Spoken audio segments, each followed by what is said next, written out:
Contract ఉద్యోగస్తులని కనీసం notice కూడా ఇవ్వకుండా తొలగించడం జరిగింది. 14,000 మంది కాంట్రాక్ట్ కార్మికులు ఉన్నారు. 4-5 నెలల నుంచి వాళ్ళకు జీతాలు ఇవ్వలేదు. వీళ్ళలో చాలా మంది నిర్వాసితులు, చాలా మంది వాళ్ళ భూములు ఇచ్చిన వాళ్ళు వాళ్ళకు ఉద్యోగాలు ఇస్తాము అని మాటిచ్చారు. ఈరోజు కనీసం కాంట్రాక్ట్ ఉద్యోగాలు చేసుకుంటున్న వీళ్లకు ఉన్న భరోసా కూడా తొలగిస్తూ కనీసం నోటీస్ కూడా ఇవ్వకుండా 4,000 మందిని తొలగించడం జరిగింది. ఇది దుర్మార్గం కాకపోతే ఏమిటి అని ప్రశ్నిస్తున్నాం. విశాఖ స్టీల్ అన్నది ఆంధ్ర రాష్ట్రానికే తలమానికం. మనందరం తలెత్తుకొని చెప్పుకునేది, గర్వంగా ఫీల్ అయ్యేది విశాఖ స్టీల్. కాంగ్రెస్ పార్టీ ఒకప్పుడు సాధ్యం చేసిన ప్రాజెక్టు, కాంగ్రెస్ పార్టీ ఒకప్పుడు నిలబెట్టిన ప్రాజెక్టు. ఈరోజు కాంగ్రెస్ పార్టీ కేంద్రంలో, రాష్ట్రంలో అధికారంలో లేకపోయేసరికి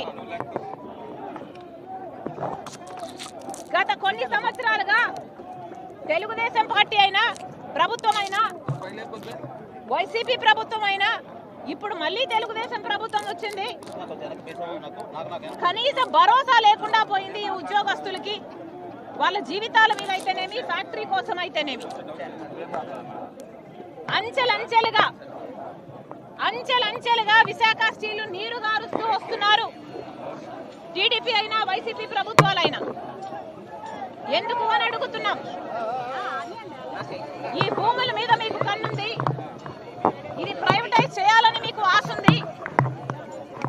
కానీ విశాఖ స్టీలు ఆంధ్రుల హక్కు అని ఎంతో మంది ప్రాణ త్యాగాలు చేసి సాధించుకున్న ఈ విశాఖ స్టీలును ఇంత అన్యాయం ఎలా చేయగలుగుతున్నారు అని అడుగుతున్నారు. అసలు ఇప్పటికే విశాఖ స్టీలుకు ఏ భరోసా లేకుండా పోయింది. సెయిల్లో విలీనం చేయమని డిమాండ్ చేస్తూనే ఉన్నారు. క్యాప్టివ్ మైన్ కావాలి అన్న డిమాండ్ ఎప్పటి నుంచో ఉంది. రాజశేఖర రెడ్డి గారు అయితే ట్రైపార్టీ అగ్రిమెంట్ చేపించి క్యాప్టివ్ మైన్ కోసం ఒక ఏర్పాటు కూడా చేశారు. కానీ ఆయన వెళ్లిపోయిన తర్వాత అది అటకెక్కింది. కనీసం రా మెటీరియల్ కూడా ఈరోజు డబ్బు లేని పరిస్థితి. పోర్టు దగ్గర నుంచి రవాణాకు కూడా ఛార్జీలు పెంచేసిన పరిస్థితి. అన్ని రకాలుగా దీన్ని ఒక సిక్ ఇండస్ట్రీగా చేసే ప్రయత్నం చేస్తున్నారు పాలకులే. ఒకసారి కాలు, ఒకసారి చెయ్యి తీసేస్తున్నారు. ఇది అవిటి ప్రాజెక్టు, ఇది కుంటి ప్రాజెక్టు, ఇది సొంతంగా సర్వైవ్ కావడం అసాధ్యము అన్న లెవెల్ కు తీసుకొచ్చి దీన్ని ప్రైవేటైజ్ చేసే కుట్ర చేస్తున్నారు పాలకులే. ఏది మాట్లాడినా కేంద్రం చేస్తుంది అంటున్నారే. మరి ముఖ్యమంత్రులుగా ఉన్న వాళ్ళు దీనికి ఎందుకు భరోసా ఇవ్వలేదు? చంద్రబాబు గారైనా, జగన్మోహన్ రెడ్డి గారైనా, ఇప్పుడు మళ్ళీ చంద్రబాబు గారైనా ఎందుకు భరోసా కలిగించలేకపోతున్నారు? భరోసా మీరు కలిగించకపోగా ఇది సెంటిమెంట్ తో కూడిన విషయం అని పెద్ద పెద్ద మాటలు చెప్తున్నారు. కానీ దీన్ని ఆదుకునే ప్రయత్నం అయితే చిత్తశుద్ధితో ఎవరూ చేయటం లేదు. రాజశేఖర రెడ్డి గారు ఉన్నప్పుడు ఇది 7 మిలియన్, ఆయన అధికారంలో ఉన్నప్పుడు ఇది 3 మిలియన్ యూనిట్లు, 3 మిలియన్ టన్లు ప్రొడ్యూస్ చేసే ప్లాంట్ అయితే దాన్ని 7 మిలియన్ టన్స్ కు తీసుకువెళ్లారు. ఆ రోజు రాజశేఖర రెడ్డి గారి బ్లూ ప్రింట్ ప్రకారం ఇది 20 మిలియన్ టన్నుల ప్లాంట్ గా తయారు చేయాలి అన్నది ఆయన కోరికైతే ఈరోజు 7 మిలియన్ టన్స్ కాదు కదా, 1 మిలియన్ టన్నుకు వచ్చింది దీని ప్రొడక్షన్. దీనికి కారణం ఎవరు అని అడుగుతున్నాం. పాలకులు కాదా అని అడుగుతున్నాం. జగన్మోహన్ రెడ్డి గారు అసలు విశాఖ స్టీల్ కష్టాలలో ఉందా అని అడిగారట ఎలక్షన్లప్పుడు. ఈ కార్మికులు వెళ్ళి ఎందుకు ఆదుకోలేదు 5 సంవత్సరాలు అని అడిగితే, ఇక చంద్రబాబు గారు ఇప్పుడు ముఖ్యమంత్రిగా ఉన్నారు.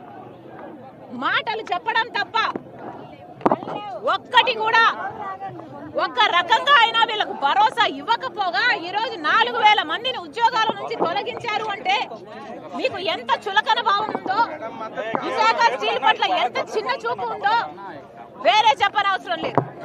అందుకే కాంగ్రెస్ పార్టీ డిమాండ్ చేస్తుంది, వెంటనే ముఖ్యమంత్రి గారే రావాలి, వెంటనే ముఖ్యమంత్రి గారే రావాలి, ఈ ఉద్యోగస్తులకు భరోసా ఇవ్వాలి.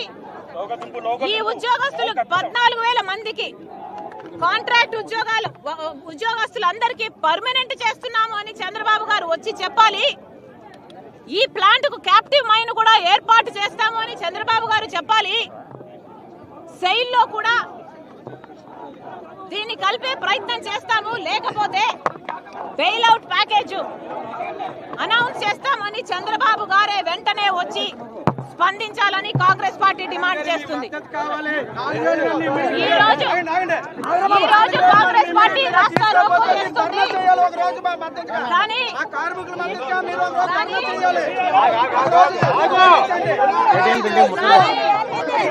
ప్రభుత్వం స్పందించకపోతే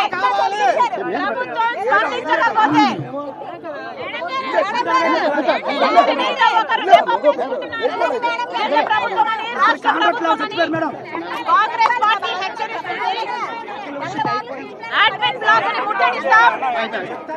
ఆ తర్వాత ధర్నాలకైనా నిరాహార దీక్షలకైనా ఢిల్లీకి వెళ్లి పోరాటం చేయడానికైనా వెనకాడదు కాంగ్రెస్ పార్టీ.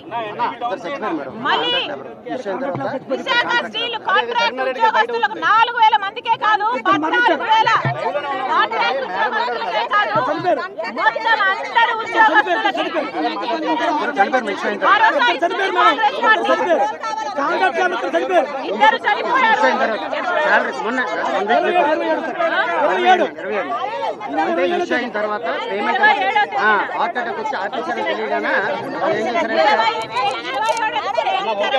తర్వాత చనిపోవడం కూడా జరిగింది. కాంగ్రెస్ పార్టీ ఊరుకునే పరిస్థితి లేదు.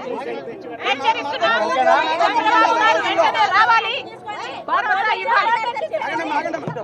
కాంగ్రెస్ పార్టీ డిమాండ్ చేస్తుంది, కేంద్రం తరఫున కూడా స్టీల్ మినిస్ట్రీ నుంచి రావాలి మినిస్టర్. ఇక్కడ ప్రజలకు కార్మికులకు